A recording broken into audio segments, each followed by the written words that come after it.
ang mga kwento ng pag-ibig, kwento ng buhay, at kwento ng pag-asa dito sa Barangay Love Stories. Love Stories.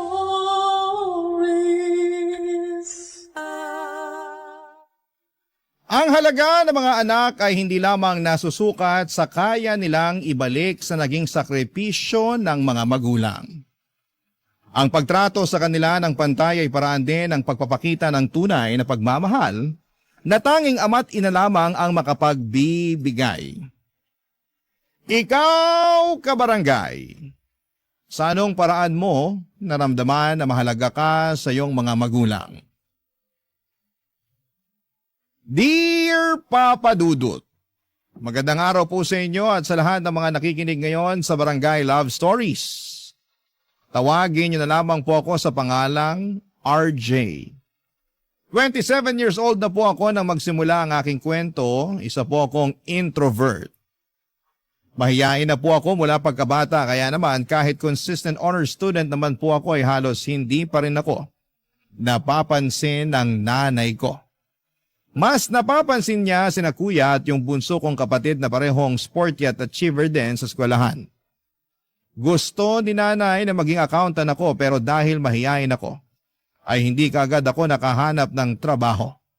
Parang ikinulong po ako noon sa sarili kong bahay, Papa Dudut. Hindi naman po talaga yon ang kurso na gusto ko pero si nanay ang pumili noon para sa akin dahil malaki raw ang sweldo ng mga accountant. Akala ko naman ay sosuportahan niya ako pero mula na mag-aral ako ay kinailangan ko pang mag-part-time job para may ipanggastos ako sa kolehiyo. Madalas din akong rumakit noon hanggang sa pinasok ko ang freelancing kahit na estudyante pa lamang ako. Dahil doon, Papa Dudut, ay nagkaroon ako ng allowance at nagkaroon ako ng sapat na panggastos. Hindi na ako umasa pa sa sustento ni tatay dahil si nanay din ang humahawak noon. Papa Dudut, nakatapos ako ng kolehiyo ng sariling sikap lamang. At nang mag-decide ako na ituloy ang freelancing ay hindi yun nagustuhan ni nanay dahil maliit pa ang kinikita ko noong time na yon. Samantalang si kuya ay sumasahod na ng 50,000 pesos kada buwan. At yung bunso naming kapatid ay consistent sa pagiging achiever kaya laging napapasaya si nanay. Naging streamer po kasi yung bunso kong kapatid at malaki ang kinikita niya roon kahit nag-aaral pa lamang. Kaya naman halos hindi na ako napapansin ni nanay. Nag-aambag naman ako sa mga gastusin pero halos hindi na rin yon napapansin dahil kadalasan ay nabayaran na ni kuya ang mga bills namin. Hanggang sa na-realize ko na parang may favoritism talaga si nanay sa aming magkakapatid, Papa Dudut.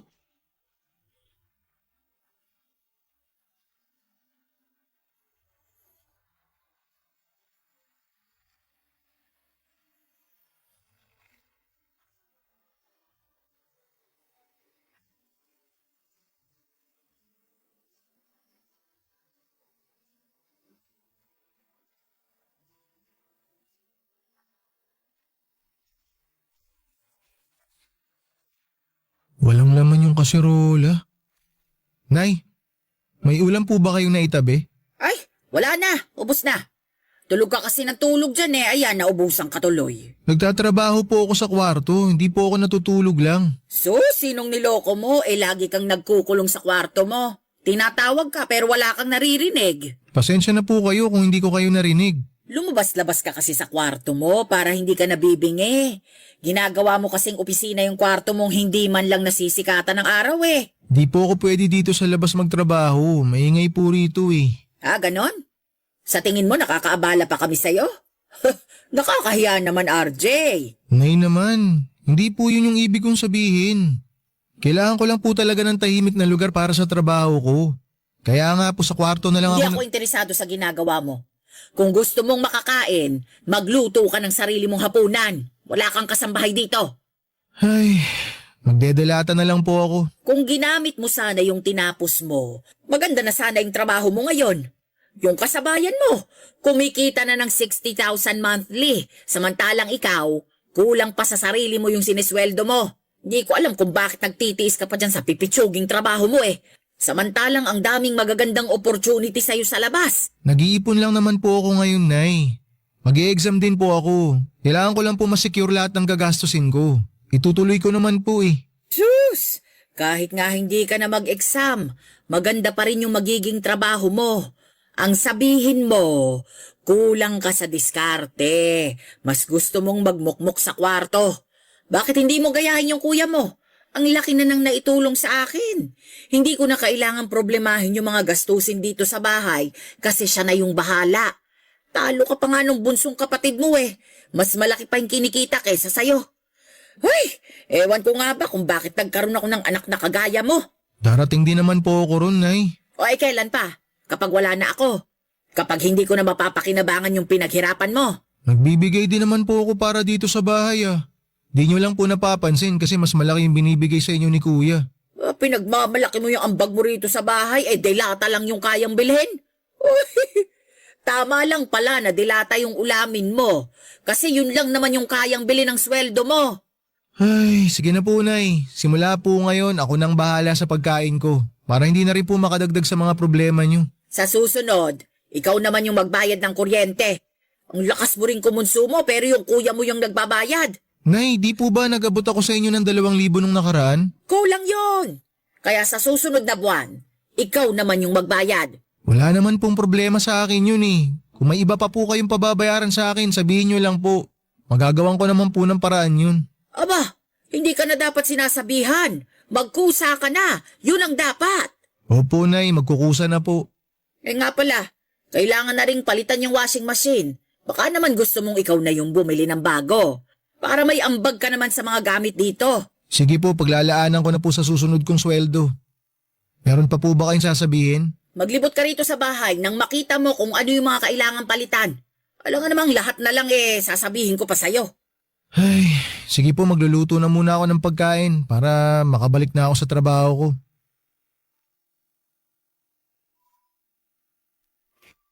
Papadudod sa kabila ng hindi patas na pagtrato ni nanay sa akin kumpara sa mga kapatid ko, ay ginagawa ko pa rin ang lahat para makatulong sa kanya.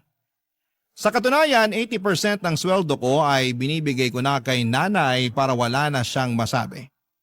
Hindi ko na lang iniisip na hindi ako tinulungan ng nanay ko noong nag-aaral ako sa kolehiyo.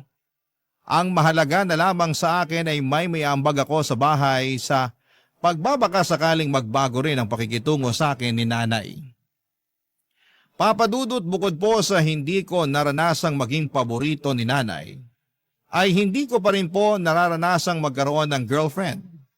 May mga nakikilala naman po ako sa social media account ko pero palagi akong nafe-friend zone. Gaya na lamang ni Ederlyn. Naging close kami noong binasted niya ako at sa kanya ako madalas naglalabas ng sama ng loob. At palagi rin naman siyang nagbibigay ng advice. Pinigilan ko naman ang sarili ko na hindi na ma-fall sa kanya pero sa katagalan ay hindi ko na yon napigilan. Lalo na nang mag-decide si Ederlyn na makipagkita sa akin, papadudot.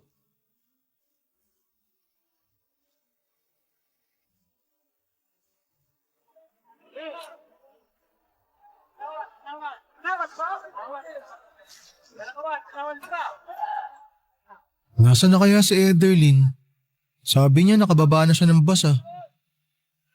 RJ! Ikaw na ba yan? Ay! Ikaw nga! Uy! Oh, bakit ganyan yung reaction mo? Wala. Nagulat lang ako. Bigla mo kasi ako niyakap eh.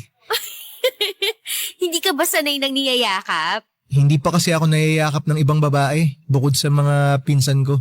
Ganon? Ito, Bakit mo ako hinalikan sa labi? para ako rin yung first kiss mo. Ha? Pero di ba ayaw mo naligawan kita? Dati yun kasi hindi pa naman tayo nagkikita sa personal. Feeling ko kasi noon parang ayaw mong makipag-meet kaya binasted kita. Ayoko naman ng online boyfriend lang. Sorry. Mahihain lang kasi talaga ako. Kita ko nga. Pero wag kang mag-alala, ako na lang yung mag-a-adjust para sa'yo. Perfect kaya tayo. Isang introvert at isang extrovert. Magtatagal ka ba rito? Hindi, ilang araw lang ako rito. Gusto lang talaga kita makita, tsaka para matupad na rin yung mga travel goals natin. Sabi mo, itutour mo ako dito sa Ilocos. Gagawin ko naman yun. Ang kaso, hindi kita madadala sa bahay eh. Okay lang ba kung ihanap na lang kita ng pansamantalang matutuluyan mo? Don't worry, okay lang naman sa akin na mag-hotel na lang muna. Ilang araw lang naman eh. Ako nang bahala sa pang-check-in mo. Ha? Hindi, no, ako na. May budget ako para dito, kaya wag mo na akong alalahanin, okay? Basta, ikaw yung tour guide ko. Pasensya ka na talaga. Kung hindi lang sana magagalit si nanay, doon na lang kita patutuluyan sa bahay. Ano ka ba? Okay lang talaga. Mas mag-worry ako kung mag-aaway pa kayo ng nanay mo dahil sa pagtuloy ko sa inyo. Ay, salamat at naiintindihan mo. Tara, samahan na kita mag-check-in. Okay, pero wag ka na muna umuwi ah. Samahan mo muna akong kumain. Siyempre naman kakain tayo. Kung gusto mo, simulan ko na ngayon yung pag-tour ko sa'yo eh. Bukas na lang. Medyo pagod pa kasi ako sa biyahe. Ang layo kasi. Sabi ko kasi sa'yo, ikaw na lang pupuntahan ko. Sorry, pero kapag hinintay ko pang ikaw yung pumunta sa akin, baka hindi pa rin tayo nagmi-meet until now. Ganun ba talaga akala mo sa akin? Honestly, oo. Paano kung sabihin ko sa'yo may nahanap na ako matutuluyan sana sa San Pedro? Eh di sorry kung na-judge kita. Pero ngayon, gusto ko lang ipaalam at linawin sa'yo na binabawi ko na yung pang-reject ko sa'yo noon. Tayo na! Ha? Tayo na? Aha. Salamat ah. Akala ko kasi talaga wala nang pag-asa na maging tayo eh. Pwede ba akong yumakap? Kanina pa nga ako naghihintay oh. Papadudod sa totoo lang ay halos lumubog na ako sa kahihiyan tuwing naaalala ko kung paano ko hinarap si Ederlyn sa unang beses ng pagkikita namin. Hindi ko rin inaasahan na sa araw na yon pa niya ako sasagutin. Nakakahiyaman na siya pa mismo ang pumunta sa akin ay natuwa na rin ako dahil finally ay nagkita na rin kaming dalawa ng personal. Dahil bungangera ang nanay ko, gustuhin ko mang doon na lamang sa bahay magstay si Ederlyn, ay hindi ko na po ipinagpaalam pa kay nanay dahil alam kong hindi rin naman siya papayag. Sinamahan ko na lamang siya para mag-check-in sa isang hotel. Medyo may kalayuan yon sa amin pero sabi ko sa kanya, ako na lamang ang pupunta sa kanya para hindi na siya masyadong maabala. Papadudot bukod sa vlogger at dating virtual assistant si Ederlyn, ay may kaya po ang pamilya niya. Parehong nasa medical field ang mga magulang niya. At yung panganay naman niyang kapatid ay kapapasa lamang sa bar exam. Hospitality management ang tinapos ni Ederlyn pero mas gusto niyang mag-vlog. Sinubukan niya lang maging virtual assistant dahil sa akin at para masabi sa parents niya na may trabaho naman siya. Pero sa kabila ng estado nila sa buhay, kahit minsan ay hindi ko nakita ng kaartihan si Ederlyn. Kaya naman mas lalo ko po siyang nagustuhan.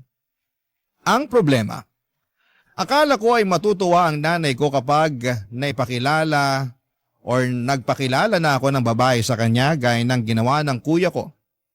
Pero nang dalhin ko sa bahay si Ederlyn para makilala ni nanay ay pinahiya ako nito sa harapan mismo ng girlfriend ko, Papadudot. Barangay Love Stories. Barangay Love Stories. Papadudot panay ang hingi ko ng sorry kay Ederlyn dahil sa naging pakikitungo sa kanya ni nanay. Sinabihan kasi ako ng nanay ko na hindi raw siya interesadong makilalang babaeng kasama ko dahil dagdag palamunin lang daw sa bahay. Yon ay kahit na ipinaliwanag ko sa kanya na hindi naman makikitira o makikituloy man lang sa amin si Ederlyn. Masyado ko nasaktan sa ginawang yon ni nanay at umabot na sa puntong sumama ng husto ang loob ko sa kanya. Papadudot ng minsang bumisita sa amin, yung tita ko na kapatid ni nanay ay may naikwento ito sa akin na hindi ko inaasahan. Noong ipinagbubuntis pala ako ng nanay ko ay nagkaroon sila ni tatay ng malalang pag-aaway. Hanggang sa naisip ni nanay na ipalaglag na lamang ako dahil halos hindi na sila magkaayos noon. Pero nangako si tatay na mananatili sa tabi ni nanay hanggang sa maipanganak ako, kaya hindi yun natuloy. Naging okay ulit ang pagsasama nila hanggang sa ipagbuntis naman ni nanay ang bunso naming kapatid. Pero noong malalaki na kami ay tuluyan na silang nagkahiwalay. May iba ng partner ang tatay ko pero si nanay ay mas piniling hindi na lamang maghanap ng ibang lalaki. Sabi niya mas gusto niya raw na ituon ang atensyon niya sa mga anak niya. Pero parang nakalimutan naman niya na anak niya rin ako, Papa Dudut.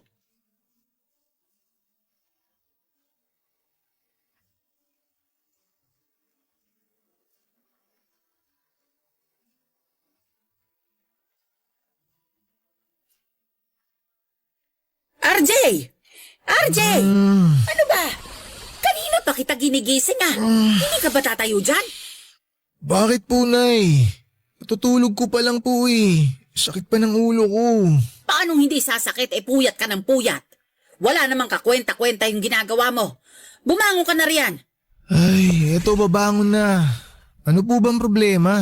Mag-empake ka na ng mga gamit mo at ipapalinis ko tong kwarto mo. Po, bakit kailangan ko pang mag-impake? May iba nang magkakwarto dito. Ha? Saan naman po ako niyan matutulog? Wala na pong ibang kwarto dito sa bahay. Kung hindi mo kayang matulog sa sala, maghanap ka na lang ng mauupahan. Matanda ka na. Kaya mo ng sarili mo. Pero bakit naman po biglaan? Sana sinabi niyo sa akin na mas maaga na palalayasin niyo na pala ako dito para naman napaghandaan ko. Hindi naman po basta-basta na makakahanap ako ng mauupahan eh. Problema ko pa ba yun? Gawa mo ng paraan.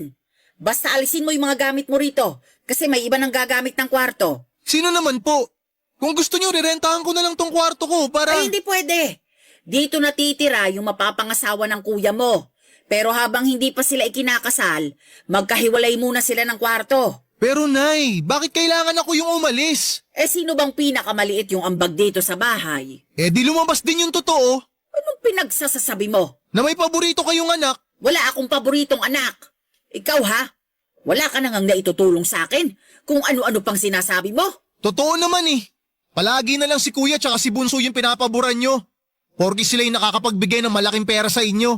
Pagdating sa akin, palaging mainit yung ulo nyo. Palagi na lang kayong galit.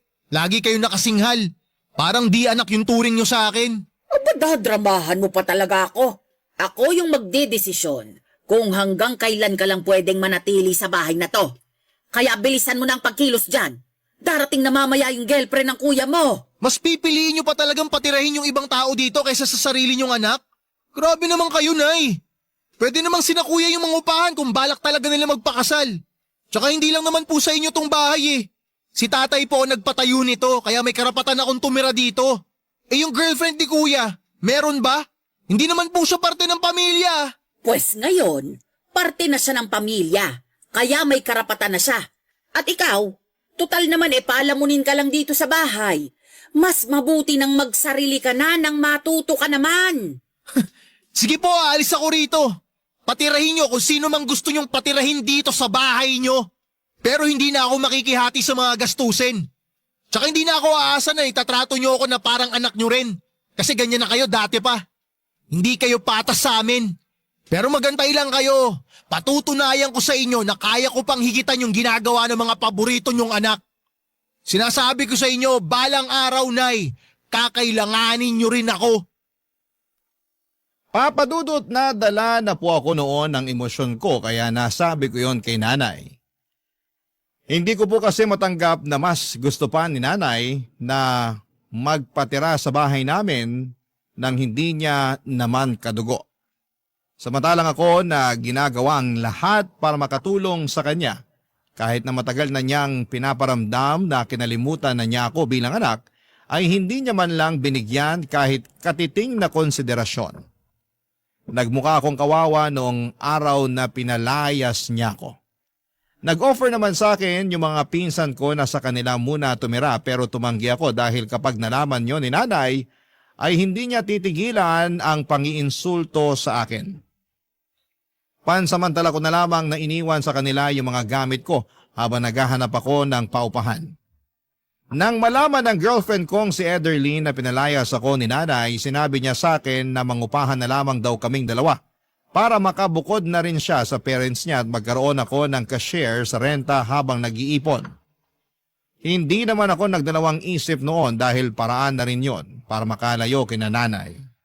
Ipinamigay ko na lamang yung iba ko mga gamit, kaunti lang yon dinala ko at kasama na roon yung mga gamit ko sa trabaho. Nakapagsimula ako at nagkaroon ng payapang buhay nang hindi kasama ang nanay ko, Papa Dudut.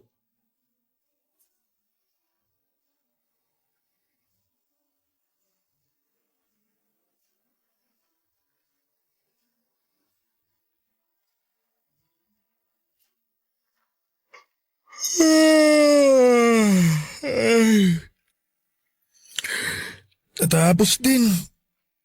Babe, may karapatan na ako matulog. Eh di congrats. Sige na, matulog ka na. Ako na lang muna mag-grocery mamaya. Ha? Hindi, sasamahan kita. Mamaya na lang ako matutulog pag uwi natin. Ayan ka na naman. Okay lang naman sa akin na ako na lang muna. Wala pa naman akong gagawin eh. Nakapag-upload na ako kanina. Mukhang mas maganda yung kitaan dyan sa ginagawa mo ha.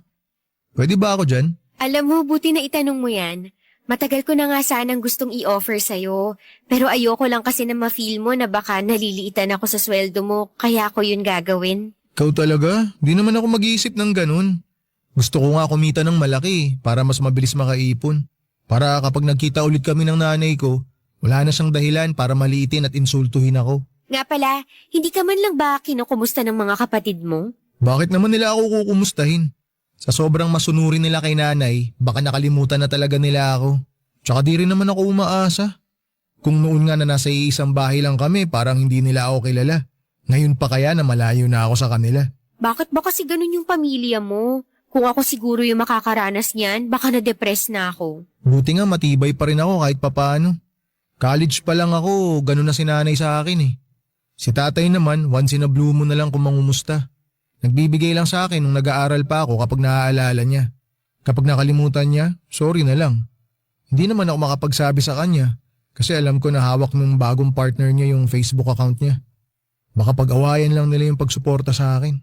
Kaya ba nag-part-time job ka na lang noon? Oo. At never yun na-experience ng dalawang kapatid ko kasi mahal na mahal sila ni nanay. Ay, hindi ko talaga gets yung mga nanay na hindi patas sa mga anak nila. Pare-pareho lang naman kayong dugot laman ng nanay nyo. Pero totoo pala talaga yung ganun, no? Na may mga parents na may favoritism. Ay, hayaan mo na. Mas mabuti na rin siguro na nangyari to para hindi na lumalim pa yung sama ng loob na nararamdaman ko sa nanay ko.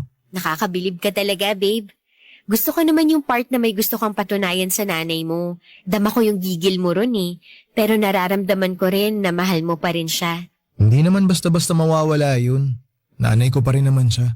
Nanay mo nga siya, pero parang hirap na hirap naman siyang magpakananay sa'yo. Sabi mo nga, ginagawa mo naman lahat para makatulong sa kanya, pero hindi niya yun nakikita. Pero pagdating sa dalawa mong kapatid, may special treatment siya. Ibig sabihin ba nun, magiging nanay lang siya kapag malaki na yung naiaabot na pera? Eh di parang sinusweldohan nyo na lang siya sa pagiging nanay niya sa inyo. Ewan ko ba dun kay nanay? Masyadong mainit yung dugo niya sa akin. Iniisip ko nga, kung naging CPA kaya ako, palalayasin pa rin kaya niya ako. Ikaw lang makakasagot niyan, babe. Ikaw yung mas nakakakilala sa nanay mo eh. Hanggat maaari, ayoko nang magsalita ng masama against sa nanay mo. Kasi alam kong pinapahalagahan mo pa rin siya. Basta sa akin, palagi ka may special treatment. Hindi mo kailangan patunayan yung sarili mo sa akin kasi mas gusto kong sabay nating patunayan na hindi tayo nagkamali sa desisyon nating magsama.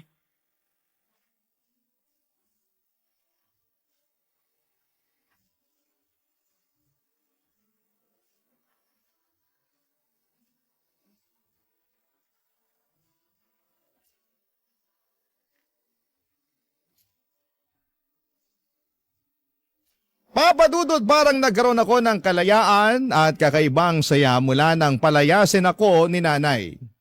Nagsama po kami ni Ederlyn pero kahit na nasa iisang bubong lamang kami, naglagay pa rin kami ng limitasyon para sa isa't isa.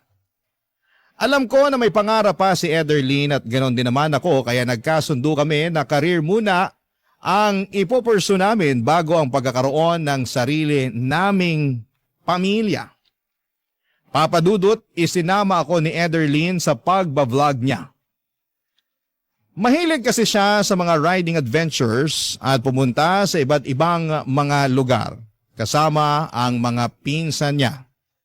Libangan niya lamang daw yon noong una hanggang sa dumami ang kanyang followers and subscribers. May account din siya sa iba pang streaming platforms at kumikita rin siya sa pagla-live doon. Nakabili siya ng may kamahalang motor na ginagamit niya sa pag-rides. Nahiya ako noong una dahil wala naman akong big bike na kagaya sa ginagamit nila. Pero pinahiram ako ni Ederlyn ng pera para makabili ako ng sarili kong big bike, papadudot. Binayaran ko naman yon sa kanya nang magkaroon ako ng share sa mga kinikita niya. Mula nang isama ako ni Ederlyn sa mga vlogs niya, ay unti-unti na rin nawala yung pagiging mahiyain ko. Nagagawa ko na rin mag-live at doon ko naranasang makatanggap ng mga virtual gifts na pwede palang i-convert sa cash. Dahil streamer din yung bunsong kapatid ko, nakarating kay nanay yung ginagawa ko at hindi ko inaasahan. Ang ginawa niya, papadudot. Barangay Love Stories. Barangay Love Stories. Papadudot nung nakakuha kami ni Ederlyn ng mga endorsement, naisipan naming magnegosyo na rin habang ipinagpapatuloy ang pagiging vlogger namin. Dahil hindi naman habang buhay yung swerte namin doon. Nagkaroon kami ng sarili naming shop ng motorcycle parts. Pero dahil hindi naman kalakihan ang kinikita namin doon ay naisipan na rin naming subukan yung custom apparel printing at hindi naman namin pinagsisihan ang naging resulta. Sinuportahan kami ng mga kasama namin sa Riders Club at ng mga naging kaibigan namin ni Ederlyn.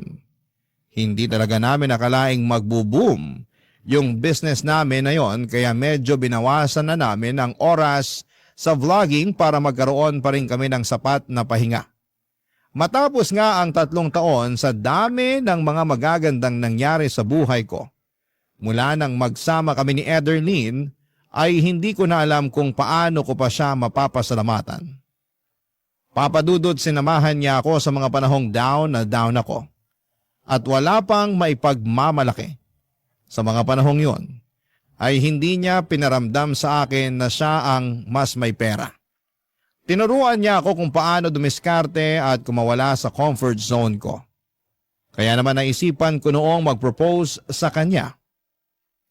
Noong time kasi na yon ay sigurado na akong siya na ang babaeng gusto kong makasama sa panghabang buhay. Tinanggap naman niya ang proposal ko kaya matapos yon ay pinasimulan na rin namin yung dream house naming dalawa. Gusto naming mabuo muna yon bago kami magpakasal. Pero nung binisita namin yung pinapagawa naming bahay, may sumugod sa akin ng wala akong kamalay-malay, papadudot.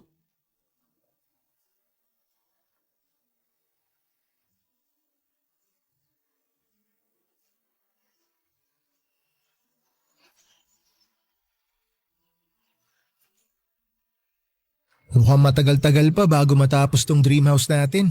Oo nga eh, mukhang kailangan pa nating doblehin yung sipag sa pagtatrabaho. Wala namang problema yun. Kayang-kaya natin yun, babe. Pero kapag magkakaanak na tayo, hindi na pwede yung ganun ha. Ayoko ma-stress ka masyado. May 1 taon pa naman tayo, di ba? Madadagdagan pa yung ipon natin. Oh, may dumating. Sino kaya yun? Babe, nanay mo yata. RJ! Nay? Ano pong ginagawa niyo rito? Binibisita ka. Mukha kasing nakalimot ka na. Ano? Porket mapera ka na ngayon. Kinalimutan mo ng may nanay at mga kapatid ka pa. Kinalimutan? Nay, kayo po yung unang nakalimot. Tsaka di ba pinalayas niyo ako sa bahay niyo? Mula nung umalis ako kahit 1 beses hindi niyo ako kinumusta. Wala akong natanggap sa inyo. Sa tingin mo, dapat ba akong humingi ng tawad sa'yo? Hindi magulang ang magpapakumbaba para sa anak. Kawalan ng respeto yung pagtalikod na ginawa mo sa amin. Alam niyo, Nay, kung kawalan ng respeto lang din naman yung pag-uusapan, Kayo po yung unang gumawa nun sa akin. Ginawa ko naman po lahat ng makakaya ko para makatulong sa inyo pero ni minsan, hindi nyo pinaramdam sa akin na may halaga ako sa inyo. Inalagaan kita mula pagkabata. Binuhay kita. Kahit na hindi kami maayos ng tatay mo noong ipinagbubuntis kita. Hindi pa ba pagpapahalaga yun? Binuhay nyo nga ako, oo. Pero hindi ko naman naramdaman na may nanay ako. Palaging sina kuya at saka si Bunso yung iniintindi nyo. Oh, nung kayo yung pumili ng course ko sa college, akala ko susuportahan nyo ako. Pero iiwan nyo lang pala ako sa ere. Nakalimutan nyo na po, Nay? Ako yung nagpaaral sa sarili ko. Naramdaman ko lang naman na nanay ko kayo nung graduate ako ng college eh. Mas kailangan ng kuya mo yung suporta ko noong panahong yon. Isa pa, nakakuha ng scholarship yung mga kapatid mo. Kaya nakapag-aral sila sa private university. Nay, libre yung tuition fee dun sa college na pinasukan ko. Kahit konting panggastos lang sana. Humihingi naman ako kay tatay pero sa inyo niya ibinibigay. May binigay ba kayo sa akin? Wala. Puro kay kuya nyo lang naman ginagastos lahat ng mga inaabot sa inyo ni tatay na para sa akin. Kaya tama lang na bumawi siya agad sa inyo nung makapagtrabaho na siya. Kaya ba ngayong kumikita ka na ng malaki ay nagmamayabang ka na? Hindi ka makakarating sa kinalalagyan mo ngayon kung hindi kita iniluwal. Utang mo sa akin ang buhay mo. Alam nyo, Nay, kung pera lang naman yung gusto ninyo, pwede naman kayong manghingi eh. Hindi ko naman kayo pagdadamutan. Pero yung sinasabi nyo na utang na loob ko sa inyo yung buhay ko? Sige, sabihin na natin na totoo yon kasi binuhay nyo ako. Pero kung may choice lang ako nun, hindi ko naman gugustuhin na mabuhay na kulang sa pagmamahal ng isang ina eh. Kaya nyo naman magbigay ng pagmamahal eh. Nagawa nyo nga sa mga kapatid ko. Pero bakit pagdating sa akin ang damot-damot nyo? Ano po bang nagawa ko sa inyo? Papadudot na tahimik na lamang po noon si nanay at napilitang umalis dahil sa sagutan naming yon. Pero bago siya umalis ay sinabihan ko siya na mag-transfer na lamang ako ng pera sa bank account niya. Bukod sa nasaktan ako sa mga sinabi ng nanay ko ay nalungkot po ako sa katotohanang naalala lamang ako ng nanay ko dahil may pera na siyang mahihingi sa akin. Nagbingi-bingihan po siya sa mga salobin ko gaya ng ginagawa niya noon. Matapos ako mag-transfer ng pera sa account ni nanay ay minessage niya ako sa Facebook at pinipilit na doon na lamang ulit tumira sa bahay. Pero nang pinanindigan kong bubukod na ako dahil balak na naming magpakasal, ni Ederlyn ay hindi naman yon nagustuhan ni nanay. Nalaman ko na lamang na nag-post na pala siya sa Facebook para paringgan ako.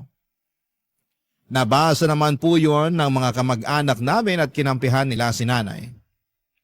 Dinilit naman po ni nanay yung Facebook post niya pero wala na rin pong silbi yun dahil masama na ang tingin sa akin ng mga kamag-anak namin. Papadudot nalaman ko na lamang na wala na pala sa bahay namin yung girlfriend ni kuya dahil pinalayas daw po ito ni tatay nang minsang bumisita siya roon. Sinabihan niya raw po si kuya na bumukod na kung balak nitong bumuo ng sariling pamilya. Wala naman pong nagawa noon si nanay kaya napilitan ng umalis doon si kuya. Yan ang mga ganap, papadudot.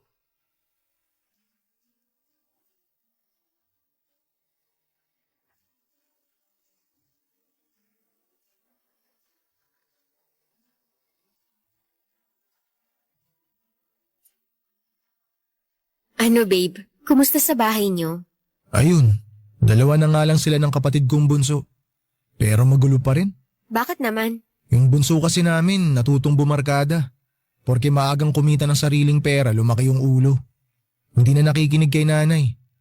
Kaya ngayon, bukod sa hindi na nakakapag-live streaming, hindi pa pumapasok sa school, kaya dropped out ang kinahinatnan.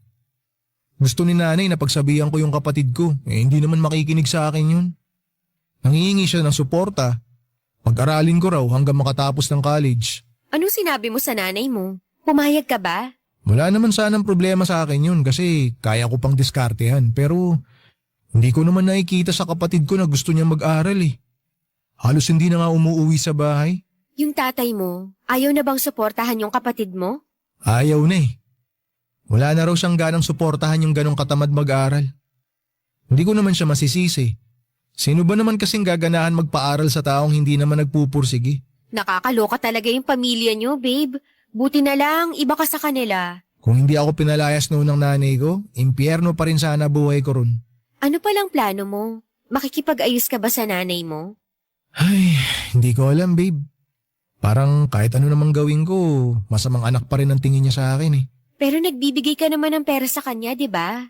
Oo, nagbibigay pa rin ako. Hindi ko siya pagdadamutan. Pero di na ako umaasang magkakaayos pa kami. Di na rin ako umaasa na mararamdaman ko pa na mahal ako ng nanay ko. Buti pa nga si tatay kahit na para siyang kabuting pasulpot-sulpot lang sa bahay, may malasakit pa rin siya sa akin. Sorry ha, pero kaya lang naman kayo nagkasira-sira kasi masyadong mukhang pera yung nanay mo. Hindi kaya yun din yung dahilan kaya sila naghiwalay ng tatay nyo? Hindi ko alam kung ano talagang dahilan ng paghihiwalay nila. Pero sa nakikita ko, mukhang ganun na nga. Tsaka kung titingnan si tatay, hindi rin niya pinagsisisihan na hiniwalayan niya si nanay. Masaya na siya sa bago niyang partner. Tsaka okay naman kami ni tatay. Tinanggap ko na lang na iba na yung priority niya. Pero ang importante, naaalala niya pa rin na may mga anak siya kay nanay. Pero yung nanay mo, sa tingin mo ba, wala na talagang pag-asa na maayos yung relasyon nyo? Paano kapag ikakasal na tayo, hindi mo ba siya iimbitahin? Sa totoo lang, di ko alam. Baka magskandalo pa siya sa simbahan pag nagkataon eh. Alam mo babe, mas maganda pa rin talaga na magkausap kayo ulit. Yung mas mahinahon at mas maayos na pag-uusap para maintindihan niyo yung isa't isa. Ang hirap kasi na may mabigat ka pa ring dala-dala kasi hindi maayos yung relasyon yung mag-ina. Alam ko naman na hindi ikaw yung nagkulang. Pero subukan mo lang na ikaw ulit yung lumapit sa kanya. Baka sakaling lumambot yung puso niya sa'yo. Ay, sige, susubukan ko. Basta babe, kahit anong mangyari dyan sa gagawin mo, nandito lang ako. Hindi ako makikialam sa pag-uusap niyo kasi baka mas lalo lang gumulo. Lalo na hindi ako gusto ng nanay mo. Oo, babe, huwag ka na makialam. Ayoko rin kasi na madamay ka sa gulo na meron yung pamilya ko eh. Tsaka wala ka namang kailangang gawin. Yung suporta mo pa lang sa akin, sobra-sobra na. Kaya kung hindi man ako sinuwerte na magkaroon ng masayang pamilya, kayang gawa ng paraan yun. Bubuo na lang tayo ng dream family natin. Papadudot mula nang mawala sa bahay si kuya ay hindi na ito nagbigay pa ulit ng pera kay nanay. Kaya naman sa akin na palaging nangungulit ang nanay ko. Nangungumusta naman siya pero bago pa man ako makasagot ay may kasunod na kaagad na hihingi siya ng pera. Kahit nag-uusap na kami at sinusubukan kong makipag-ayos sa kanya, ay parang wala pa rin namang nagbago sa relasyon namin. Mas gusto pa rin niyang makasama si kuya. Nabalitaan ko kasi na pinupuntahan niya si kuya sa inuupahan nito at minsan ay naglilinis pa doon. Pero kahit na hindi na nagbibigay sa kanya si kuya ay hindi niya ito pinagsasanitaan ng kagaya sa ginagawa niya sa akin. Hanggang sa pagkakataong yon ay pinapakita pa rin niyang favorite niya si kuya kahit ako na ang sumusuporta sa kanya. Pero noong malapit na ang kasal namin ni Ederlyn, nagulat na lamang po ako noong dumating si nanay sa bahay namin. Umiiyak siya at gustong humingi ng tawad sa mga nagawa niya sa akin. Nalaman ko na itinaboy pala siya ni kuya at ipinahiya sa harapan ng girlfriend nito nang masunog ni nanay nang hindi sinasadya ang kabibili nitong damit. Sino ba naman po ako para hindi ko patawarin ang nanay ko, Papa Dudut? Sa ngayon ay maayos na po ang relasyon naming mag-ina. Natuloy na rin po yung kasal namin ni Ederlyn pero sa halip na gawin naming magarbo ay intimate wedding na lamang po ang pinili naming mag-asawa. At syempre kasama ko po roon ang dalawa kong magulang. Kahit nahiwalay na sila, pinili pa rin nilang maging magulang para sa akin noong araw na yon, kaya hindi ko po yun makakalimutan. Hindi ko man po naayos ang relasyon ko sa dalawa kong kapatid kahit papaano'y gumaan na po ang pakiramdam ko dahil okay na kami ng nanay ko. Hanggang dito na lamang po ang kwento ko, Papa Dudut. Maraming salamat po sa inyo at sa lahat ng bumubuo ng Barangay LS. Ang inyong forever kapuso at kabarangay, RJ. Barangay Love Stories. Barangay Love Stories. Ako? Gigil na gigil talaga ako sa nangyayari sa kwento natin. O ikaw, kabarangay, kumukulo rin ba dugo mo? Pwede kang mag-iwan ng comment sa ating comment section. Barangay LS 97.1 Forever.